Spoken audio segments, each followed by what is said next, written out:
In the aftermath of President Trump's historic election and huge victory in the last presidential election, there are now starting to be a number of positions announced as who's going to form his cabinet, who's going to be in some of his key advisor positions. And it's starting to come into a little bit of clarity on what we can expect in a Trump 2 administration here.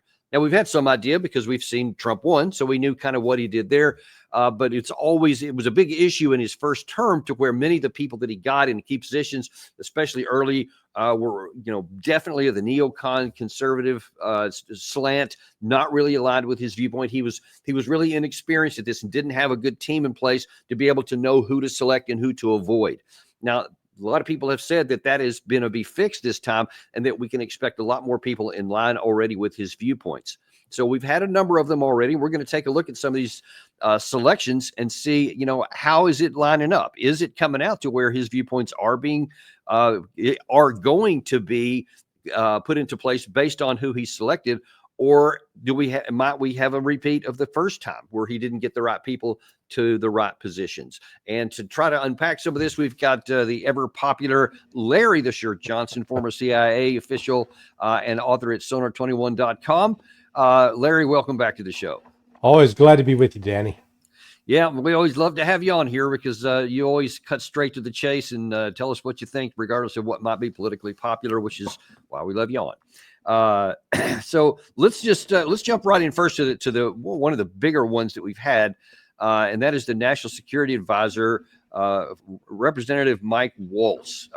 So for those who may not know, he's not a huge, well-known figure, not publicly, but he does have some, I'll say, history, maybe not baggage. I don't know. Maybe it would be based on your thought here, but we've got a couple of things that can give us a clue of kind of where he stands on some issues. We'll show in just a second. But first of all, I just want your off-the-cuff view, not just of Waltz in particular, but of Trump's team that he's selected so far and where he may be going. I think Donald Trump is on his way to becoming George H.W. Bush. Read my lips, no new taxes. And then what did he do? He raised taxes. I think Trump has established a particular political position on the campaign trail, that he's anti-war, that he's going to get us out of these needless wars. Yet the choices he's making so far with respect to National Security Advisor and Secretary of State are sending the exact opposite message.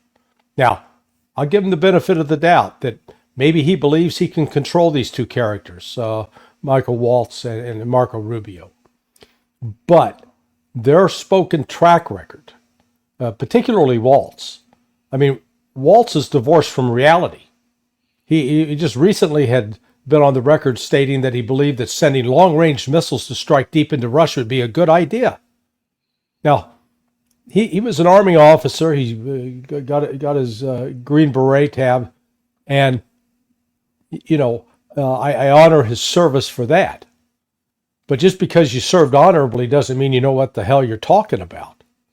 And what he's saying with respect to the war in Ukraine, and really across the board, when you talk about China and such, it's a disastrous choice.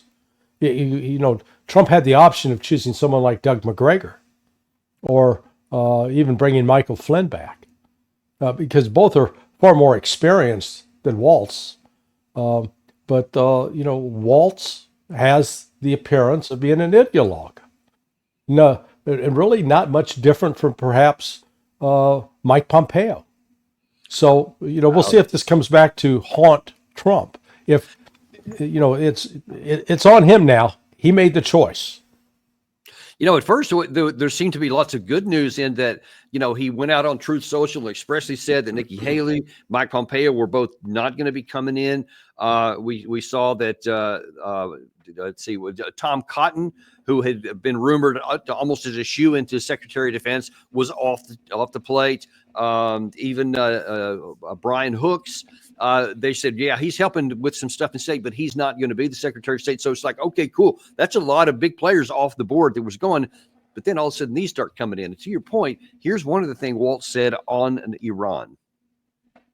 The Iranians have been trying to assassinate not only dissidents, like journalists like Salman Rushdie, who is stabbed in the neck up on stage. But they are trying to kill, right now as we speak, President-elect Trump. The Ayatollah has decided that his return is an existential threat to their control. They know President Trump will go back to maximum pressure, which just a few years ago had them almost bankrupt.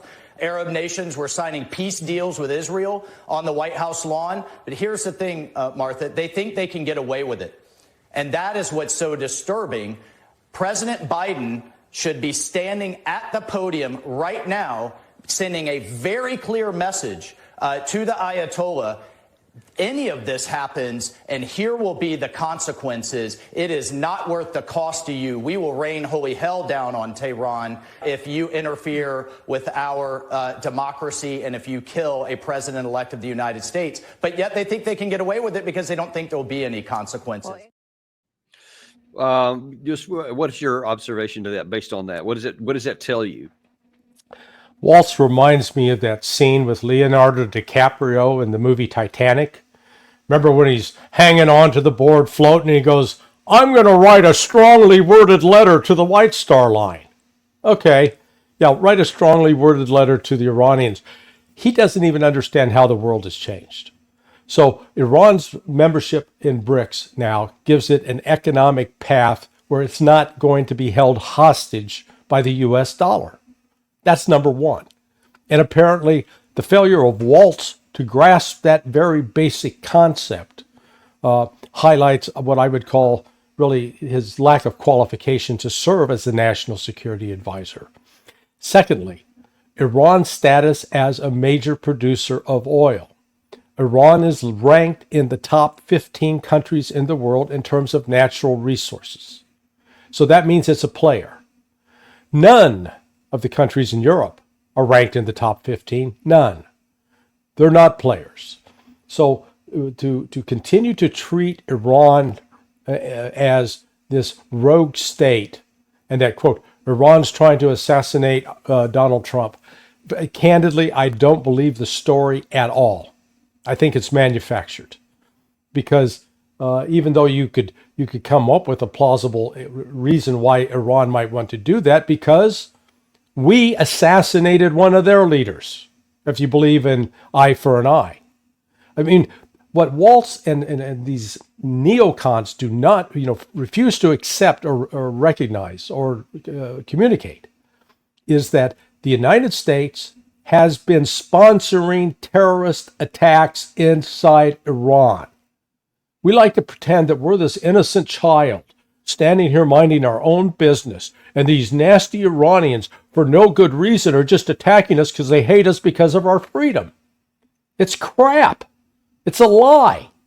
We started more than 14 years ago to support the Mujahideen al-Khalq, a terrorist organization. Definition of terrorism, a group that carries out attacks on civilians for a political purpose. That's terrorism. That's what we're sponsoring, and we don't blink an eye about it.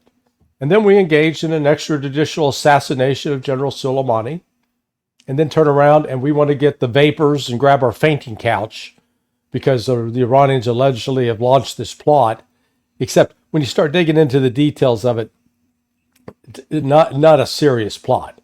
Larry, what he said in that clip there is reminiscent of something that I heard Jack Keane say recently, which at the time that he said it, and I think we even used it in one of our shows yesterday, we thought this is an obvious detachment from where Trump is.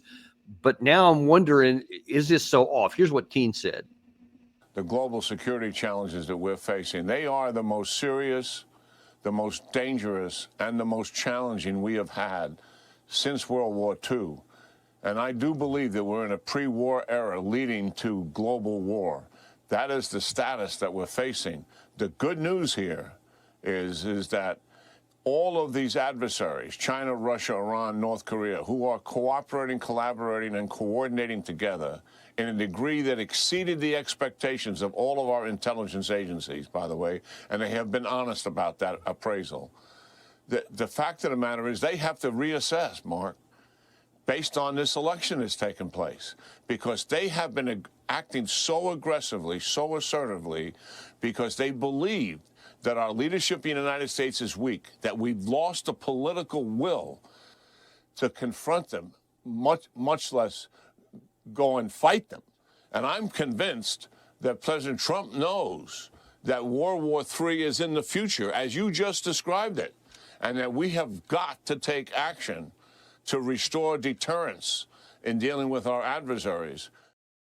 So he flat out said there that he thinks that Trump in the first part of that needs to go after Iran, and that war is coming. World War III is coming. So let's go ahead and get ready for it. I mean, to me, that just sounds nonsensical. But then you hear Waltz saying something similar like 2 days before that about how we need to go after Iran and all this kind of stuff. So that gives me some concern. Well, and the Iranians are listening to that, as are the Russians, as are the Chinese, as are the North Koreans. So they've just heard themselves described there as enemies.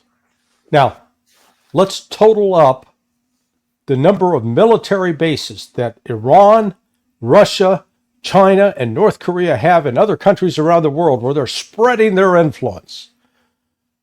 The number is less than 15. I think it's actually less than 10. The United States has got over 700 military bases around the world.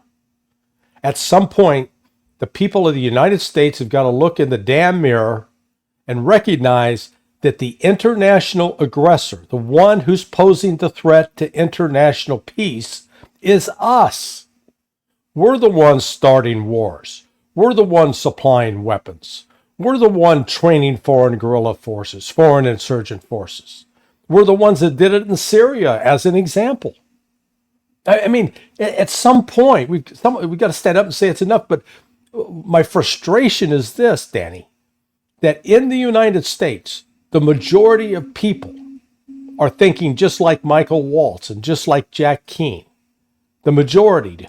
And that includes both members of the House of Representatives on both Republican and Democrat side, as well as in the Senate. Very few voices can stand up and say, wait a second, like what I'm saying. We're the problem. We need to fix ourselves first before we go out trying to fix the world. And you're shouted down, you're shut down, you're punished. And, you know, until we surmount that, candidly, the only way the message will get delivered home is we're going to get into one of these wars and we're going to get our rear end handed to us. And then we're going to go, wait, I thought we were the best. I thought we were the strongest. I thought, God was on our side. And we're going to find out that no, none of that was true. I still have some hope because, Trump ran on and it has always been against starting any wars. He's been pretty outspoken against that. He's definitely talking about in the Russia-Ukraine war, bringing that to a speedy end.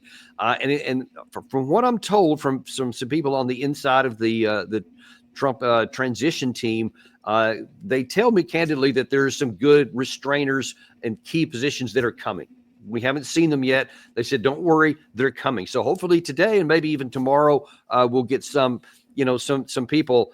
I wish McGregor would be in that mix, but I think he's probably not politically connected enough, unfortunately, even though he would be great for those. But maybe somebody like Tulsi Gabbard and Bridge Colby or something like that are much more around getting rid of wars and stopping wars rather than stop them. We'll see how that plays out. Yeah. But I want to show you Waltz's view on the Russia-Ukraine war and tell me if there's any more optimism for that one. President-elect, President Trump, has been very clear that we need to drive this war to some type of conclusion. Biden never identified for the country or for the world or even for us internally on the Intelligence Committee, what does success look like? Are we going to drive every Russian off of every inch of Ukraine, including Crimea, in perpetuity? Blank check is a slogan. That's not a strategy. And I think President Trump has the leverage and knows how to drive a deal, and especially on the economic side. That actually enforce the sanctions and unleash American oil and gas. So now that sounds a little bit more like he's talking about, ending the war. But then that last part, that again, seems like he forgot about BRICS, talking about that, we can bring all these sanctions on Russia, which has been an abysmal failure from the beginning. So Not quite as excited about the last part, but what about the first part? Yeah, this all revolves around how you see yourself as a nation, how Americans see themselves. And Waltz, with his world view, sees us as the essential country, the country that nobody can live without, the country that can actually control what others do. I mean, that's how he views the world.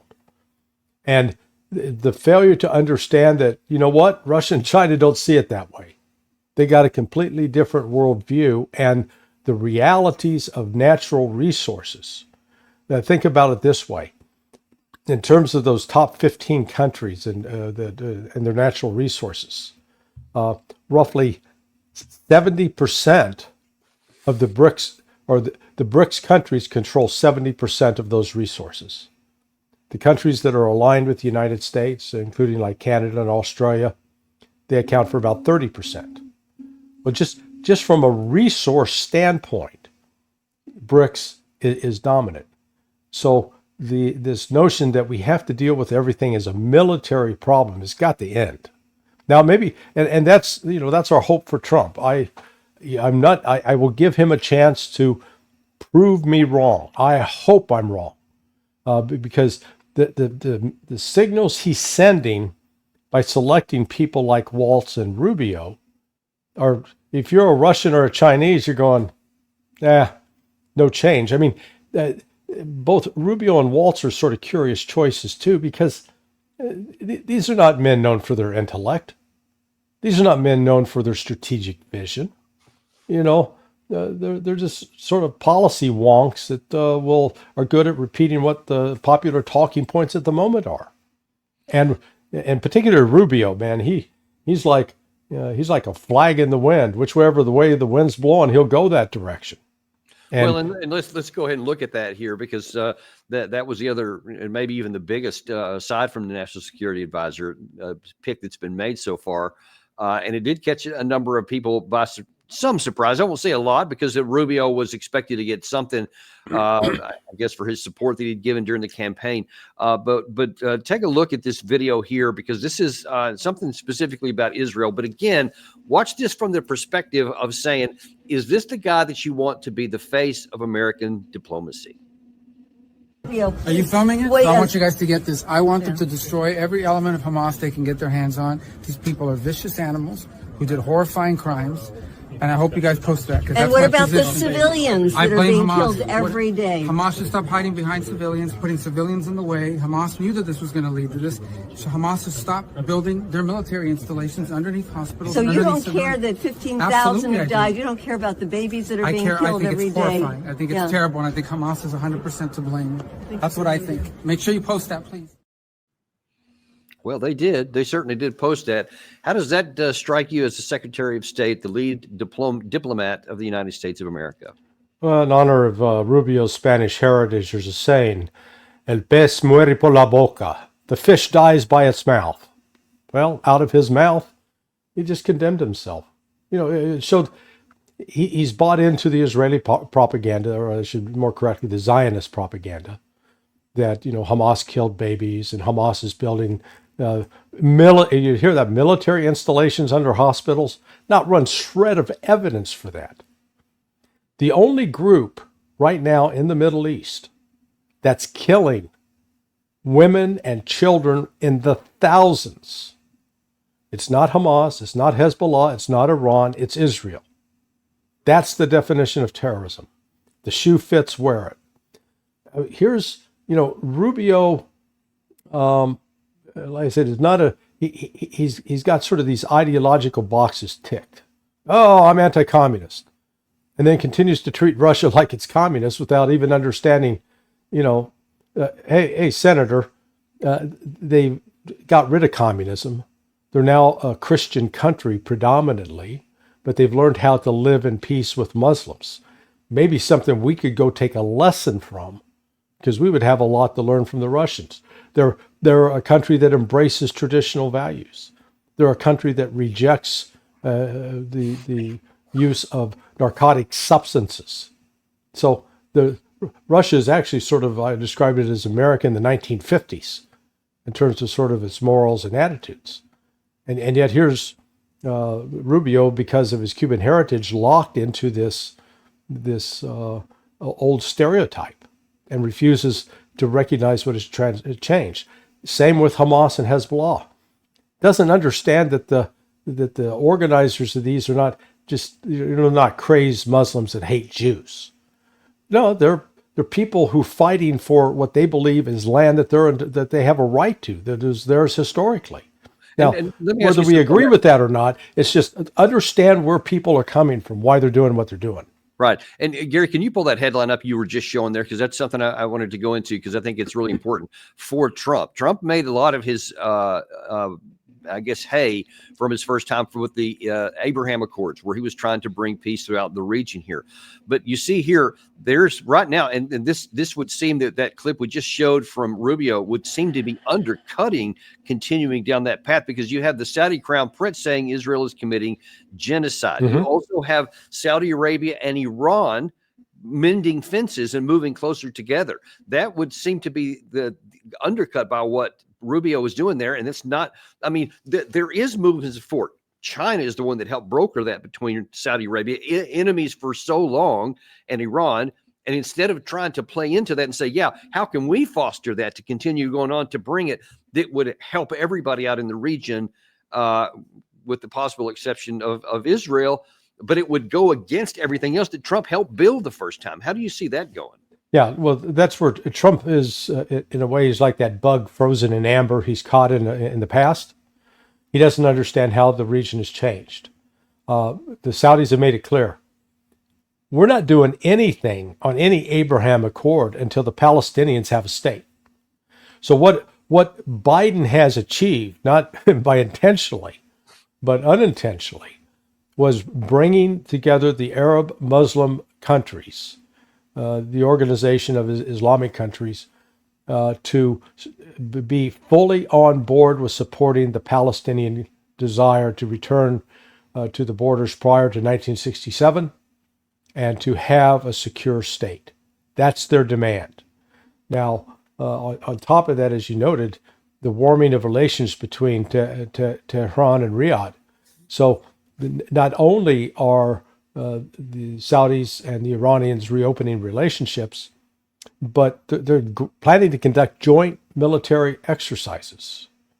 That's important, because traditionally you've had the Saudis sort of as in the embodiment of the Sunnis, and the Sunnis were, viewed the Shias as apostates, as people who were not true Muslims.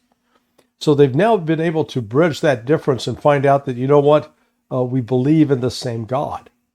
And, they're coming together around that as a result of the slaughter, the genocide that's going on amongst the Palestinian people, which is being enabled by the Biden administration. And at this point, if they're sitting back and looking at it, they recognize the people Trump's putting in place are going to continue that policy, not discontinue it. Let me slightly, sort of keep in the context of this about what people around the world are thinking about the incoming administration. One of the other selections that has been made so far is Elise Stefanik as U.S. ambassador to the United Nations. Yeah. What can you tell us about that pick? That's the weirdest pick you could. Why even make that one of your first picks? I mean, Lisa's a nice lady. Now, I'm sure she'll do fine in the job. She is, again, an ardent pro-Zionist, sort of neocon light. But to be the UN ambassador, it looks good on your resume. It's nice to have. You get to meet a lot of great people from overseas and other countries, develop some international friendships. But she doesn't make policy.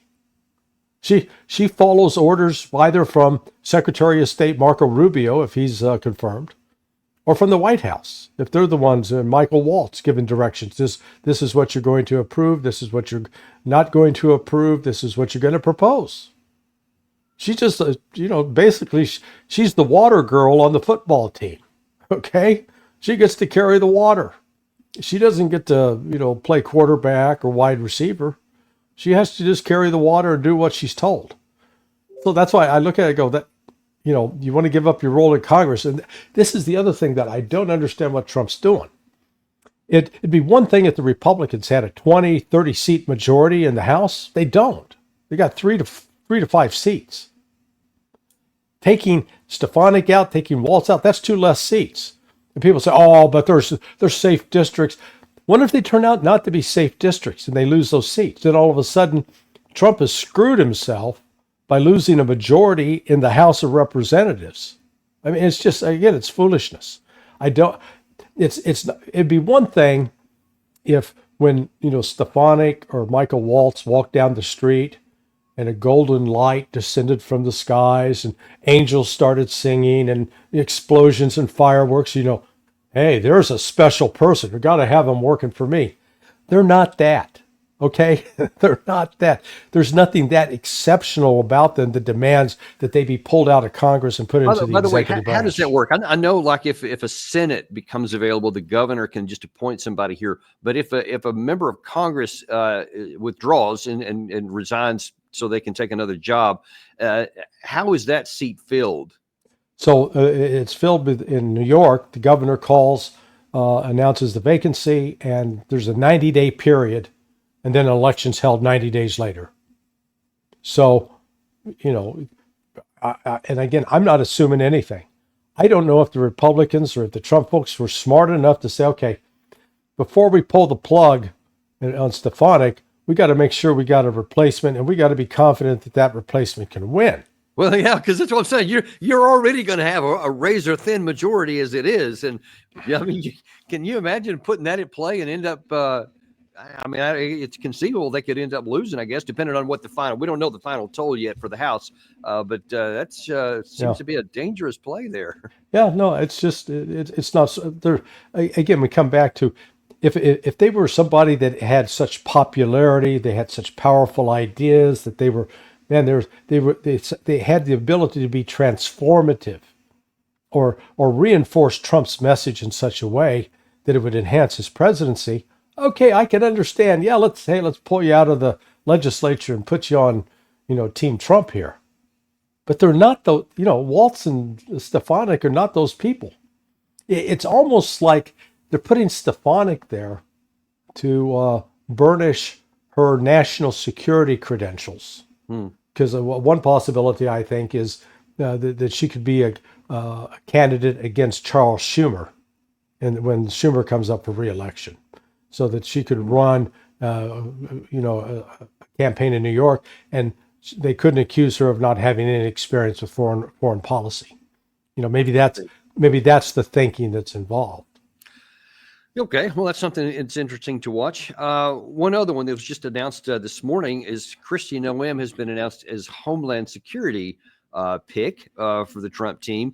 Do you see this as good, bad, or neutral? She's a Trump loyalist, so she'll make sure that, and she knows what Trump wants to do. She's there were the rumors, and this were coming out of Republican circles last year about a romantic relationship between her and Corey Lewandowski, Trump's former campaign manager. And so Christie is married and Lewandowski is married, and they're reportedly fooling around. She also back 2 years ago, 3 years ago, the legislature passed a law to prohibit males from participating in female sports. In other words, to block the transgender athletes. And she vetoed it. So, maybe she's learned some lessons over time. The hope is that she will be, keen on, enforcing the border security, cleaning up FEMA, getting the Secret Service back under control. Whoever takes this job, they've got a really big portfolio of problems, because you also wind up with aviation security to worry about. So it's a huge job. She at least has executive experience. Let's just hope some of her policy instincts are better than some of the personal decisions she's made over the last couple of years. We'll certainly see that, because we certainly wish, I wish obviously everybody well, especially when it has to do with the security of the United States. That's well, I'm really hopeful that Trump can get some of his additional positions here. We still have Secretary of Defense. We still have CIA. We have the Deputy Secretary of State, the Deputy Secretary of Defense. So all those picks are still open. And I'm really hoping that he gets people in there that can really put into effect the agenda that he ran on and won on, because that's what the American people certainly want and deserve. I want to shift gears slightly to look at a different aspect of what's going on here. So Trump is coming in, but it's still around roughly 70 days before that happens. So the world still is going on as it was before, and the current administration is going to continue calling the shots until that time. And so I want to look at what this is, how this is kind of playing out in the Middle East. First of all, not just the United States, but also Western Europe. When it comes to the war in Ukraine, Trump has been absolutely unequivocal that he wants to have a negotiated settlement. And as soon as he gets into office, that's exactly where he's going. So then one would expect, in a theory, that everybody in the West would say, okay, we know there's about to be a big shift here, so let's kind of put things on pause here and maybe start retooling our ideas so that we can line up with what may be coming here. But then you see stuff like this from Borrell, the foreign policy chief for the European Union, says, hey, you know what? Let's just keep on going here with giving artillery shells. We'll give 1 million artillery shells by the end of the year. Mm-hmm. What is the purpose of continuing to focus on a military solution that clearly doesn't exist? Well, let's deal with first the delusional part. Where's he getting 1 million artillery shells? Last I checked, the European Union does not have a factory that produces artillery shells. They don't do it. So what, they're going to go out and buy it at Walmart? Go to Sam's Club and pick up a discount load of 155 millimeter shells? I mean, this is theater. This is pure theater. Give them artillery shells. What are they going to fire them out of? Because a lot of the artillery barrels on the artillery pieces are shot. I mean, this is Europe in complete delusion. They can't accept the fact that they're irrelevant. There's nothing they can do. Take Borrell out of the picture. Let's say that, we've seen Macron and Starmer in France and in the United Kingdom say, oh, we're going to pull together. With what? I mean, you've deindustrialized. You don't produce anything with any kind of quantity that could be delivered to the front anytime in the foreseeable future.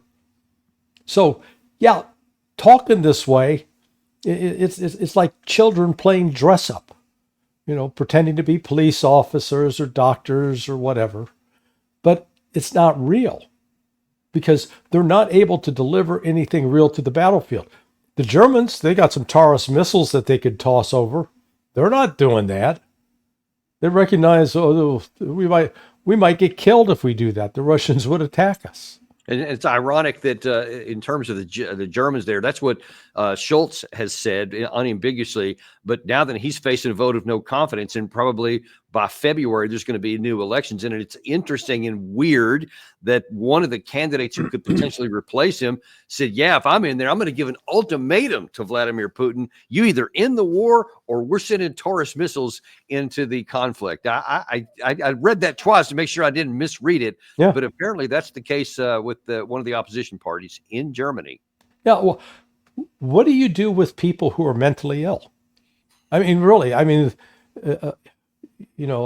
told the story before of my 18-year-old nephew who had never played a down of football in high school or middle school, but was convinced that he was going to go try out for the Kansas City Chiefs and become a defensive back. You can say stuff like that, and you can really believe it. But then there's this thing called reality that takes over. And it's like, you can be on top of a 10-story building and you can tell yourself, you know what? I'm going to jump off this building and I'm going to land on the concrete and I'm going to walk away. You can believe that. But then you jump off and gravity takes over, and the law of physics in terms of your acceleration at 32 feet per second squared takes over.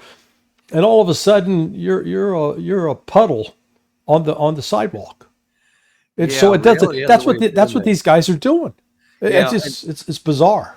and okay, we'll just add another to the bizarre category because, and this won't come as any surprise, Volodymyr Zelensky also says that he wants these long-range weapons, and he's also disconnected from reality. Watch this. Удари наших сил по російських арсеналах знизили кількість артилерії, яку застосовує окупант. Це помітно на фронті. Саме тому ми потребуємо далекобійних рішень від партнерів, від Америки, від Британії, від Німеччини. Це те, що життєво необхідно. Чим далі можуть бити наявні у нас ракети, наші дрони, тим менше реальної бойової сили буде у Росії. I mean, truly, this has got vibes of the Hitler and the Chancellery when the Soviets were closing in around, talking about all these non-existent divisions that are going to be doing all this stuff, and he's still saying, "Yeah, man, long-range missiles." Even though all of the other silver bullets hadn't worked, we knew that the $61 billion earlier this year was going to change everything for Ukraine. The F-16s were going to change everything. The ATACMS, and none of it changed anything. But he's still saying. Now, after Trump has been elected, after he's been signaled clearly that this is going to be brought to an end, he still says, hey, can y'all give me some long-range weapons? That'll turn the tide. Oh, yeah, and it's going to cripple Russia's combat capability, which raises the question, what does a comedian known for his ability to play the piano with a part of his appendage know about military strategic affairs? The answer is nothing. I mean, this is without understanding that were they to get any of these long-range missiles supplied by the West, Putin made it very clear he would consider that as an act of war by the West and would attack the West. So go ahead, try him. See if he's serious.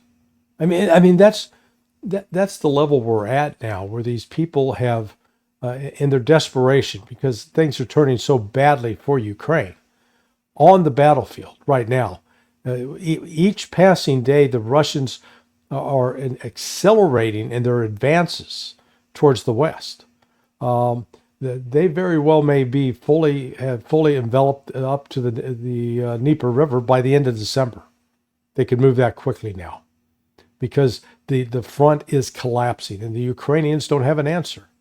It's not like they've got trained reserves standing behind they could throw into the breach. Yeah, and what they had, they threw into the garbage hole called Kursk up in the north. So they've lost the ability to do that even.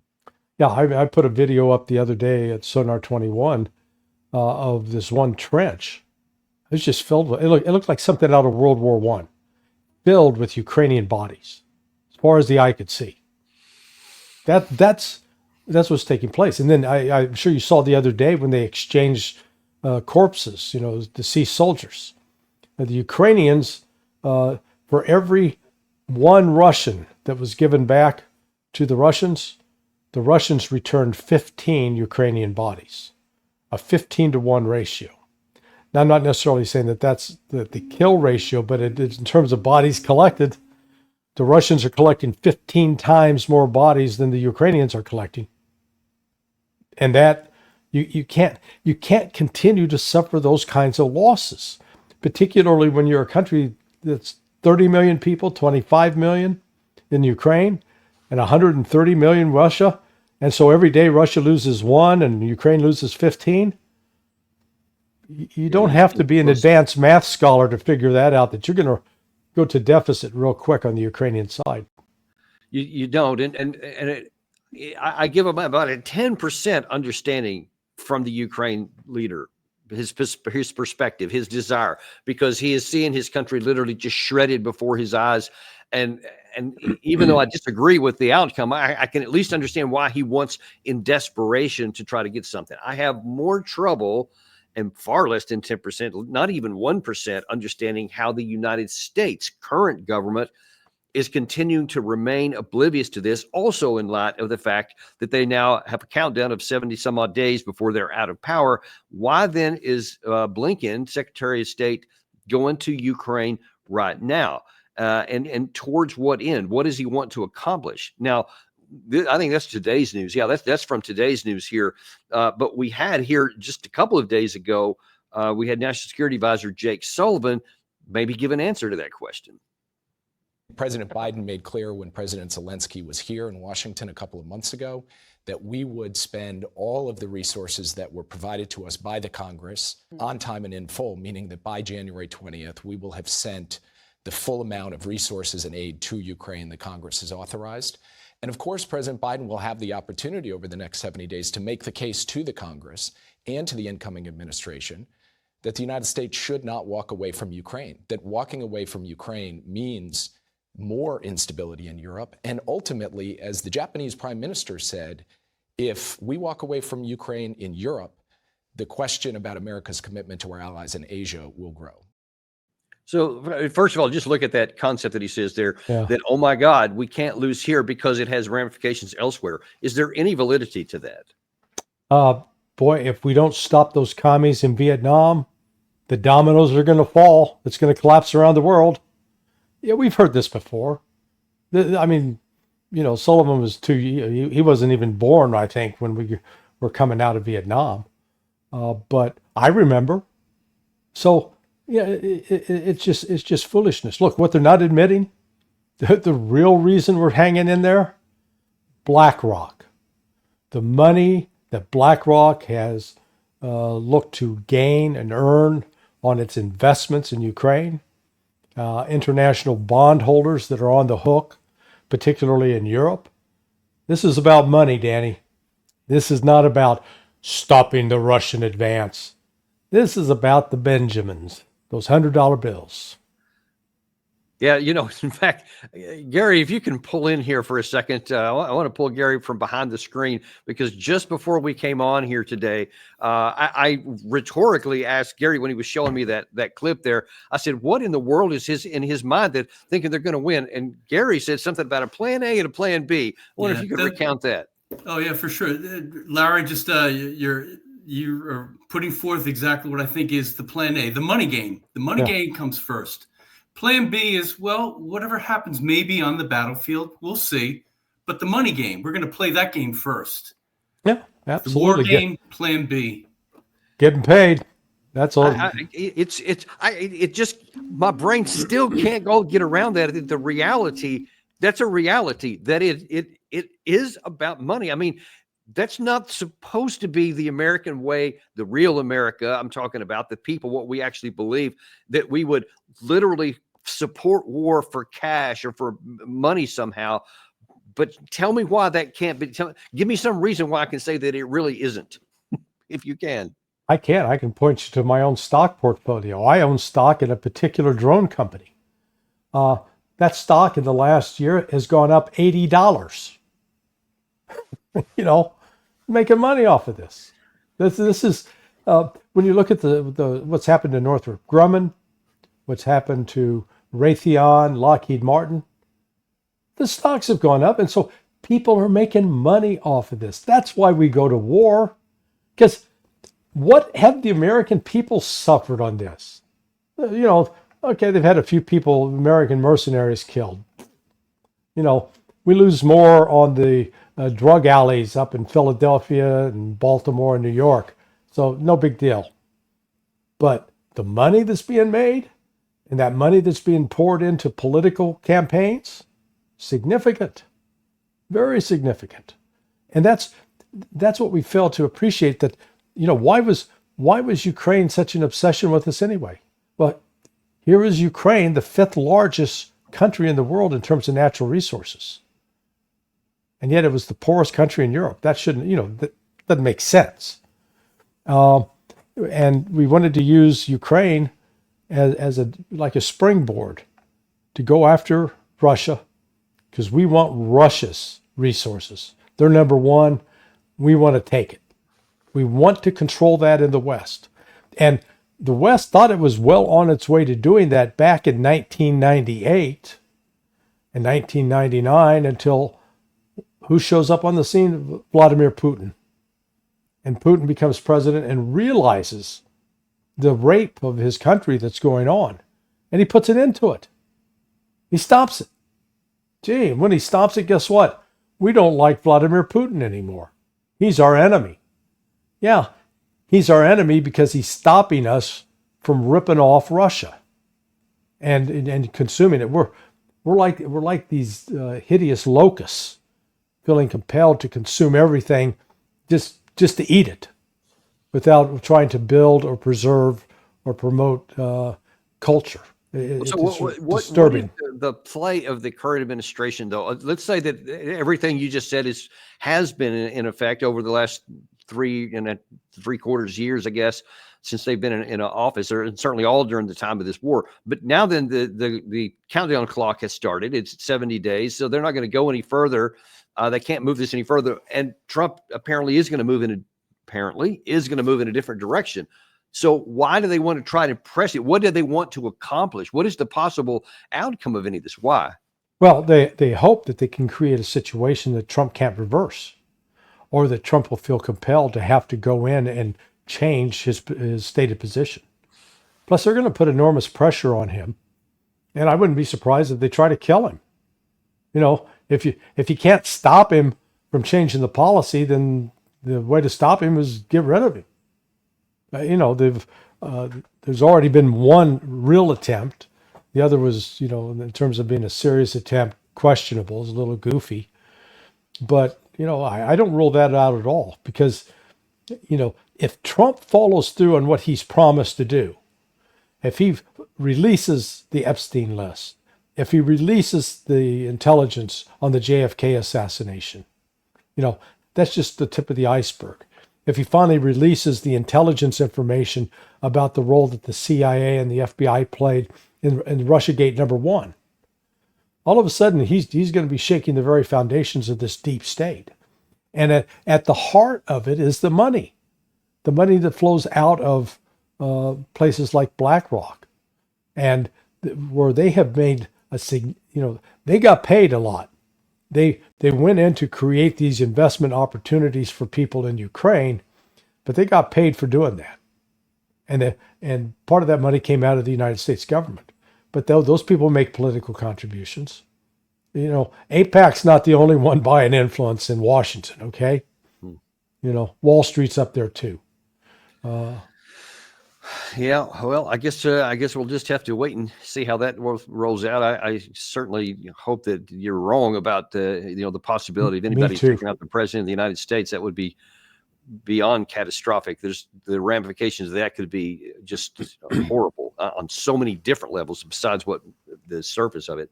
But I also hope that Trump sticks by his guns and does what he can to tamp down, doesn't give in to this pressure, gets these wars off the table, doesn't start any new ones, because that's the only real hope for us to have continued prosperity well into the future. We'll have to wait and see. Yeah, we're going to see, you know, his selection for DNI could be Rick Grinnell, could be Tulsi Gabbard. You know, those would be interesting choices. Selection for DOD, you know, some have floated the name of Elbridge Colby. You know who Colby is, don't you? Yeah. The grandson of William Colby, the former director of the CIA.